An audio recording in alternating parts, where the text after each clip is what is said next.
모비딕이란 이름의 흰 향유 고래에게 한쪽 다리를 잃고서 복수심에 불타는 선장 에이어브가 포경선 피코드를 이끌고 모비딕을 뒤쫓는다는 이야기.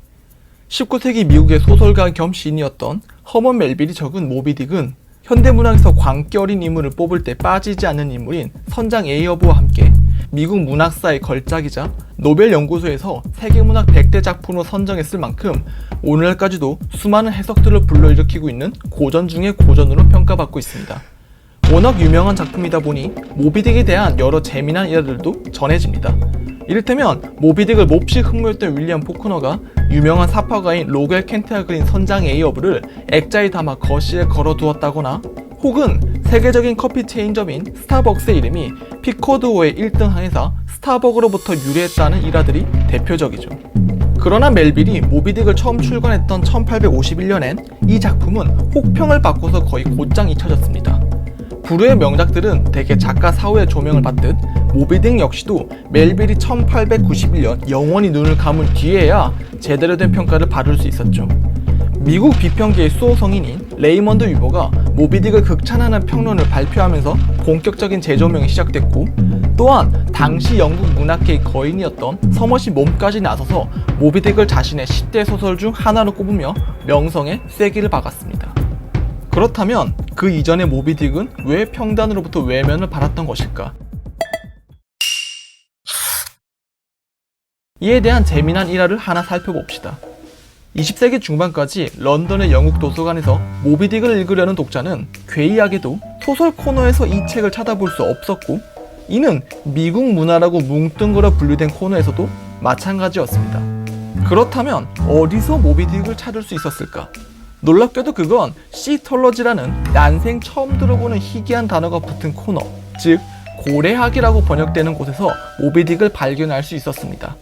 아니, 멜빌은 소설가이고 모비딕도 문학작품이 아니던가. 그러나 재조명이 이뤄지기 전까지 모비딕은 고래 및 포경업에 관련된 자연과학 논문들이 꽂힌 책장에 속해 있었습니다.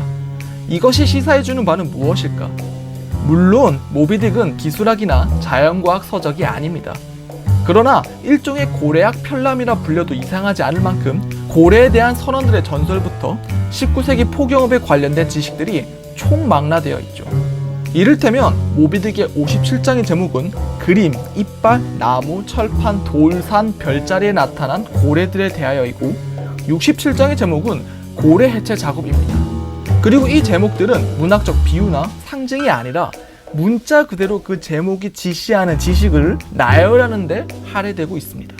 독자는 멜빌이 잡은 고래의 가죽을 벗기고 해체하는 지루하기 짝이 없는 과정을 참고 읽으면서 무언가 의미하는 바가 있겠지라고 생각하며 모종의 암시나 숨겨진 서사들을 찾아보려고 하지만 결국엔 모두 헛속으로 돌아가고 맙니다. 왜냐하면 모비딕에 적힌 백과사전식 서술들은 문학이 아니라 정말로 진짜로 고래에 대한 생물학적 지식들과 포경산업에 대한 방대한 백과사전적 지식들의 나열이기 때문입니다. 막말로 이 백과사전적 서술들이 없어도 모비딕의 전체 서사를 이해하는데 아무 문제가 없습니다. 그래서 축약본에서는 백과사전식 서술들이 모두 빠집니다. 이를테면 2019년 산림 출판사에서 나온 축약본 모비딕의 분량은 232쪽이고, 반대로 2013년 열린 책들 출판사에서 나온 원전 번역 상하권을 합쳐서 938쪽에 이릅니다. 정말로 모비딕은 소설이라기보다는 고래학 편람에 가까웠던 것입니다. 그리고 이게 바로 19세기의 평론가와 독자 대중들이 모비딕을 지루하기 짝이 없는 괴상한 소설로 치부하고서 망각해버린 이유입니다. 그렇다면 멜빌은 모비딕을 왜 이렇게 적었을까? 백과사전식 서술이나 모험수를 던진 이유는 무엇일까? 주목해야 할 것은 단연 1848년 유럽 혁명입니다. 그 이전을 되짚어보자면 프랑스 대혁명과 나폴레옹 전쟁 이후 1814년부터 각국의 지배자들이 모여서 민주주의 혁명 이전으로 되돌아가기 위해 비밀 경찰 및 언론 검열, 그리고 국제적인 공조 협의를 했던 이른바 메테르니 체제라 불리는 억압적인 질서가 30년 가까이 군림해 왔습니다. 권력자들은 산업혁명 이후 일궈진 막대한 부를 바탕으로 전 시대와 비교하자면 비약적으로 발달된 기술력, 군사력, 관료주의, 파노티콘으로 대표되는 감시체제 등 체제를 무한히 유지시킬 수 있으려 믿었지만 유감스럽게도 그건 오산이었죠.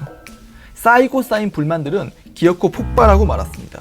1848년 프랑스에서 2월 혁명을 통해 루이 필리프 1세의 왕정 복구를 무너뜨렸고, 독일과 오스트리아에서도 구체제를 타도하려는 3월 혁명이 벌어졌습니다.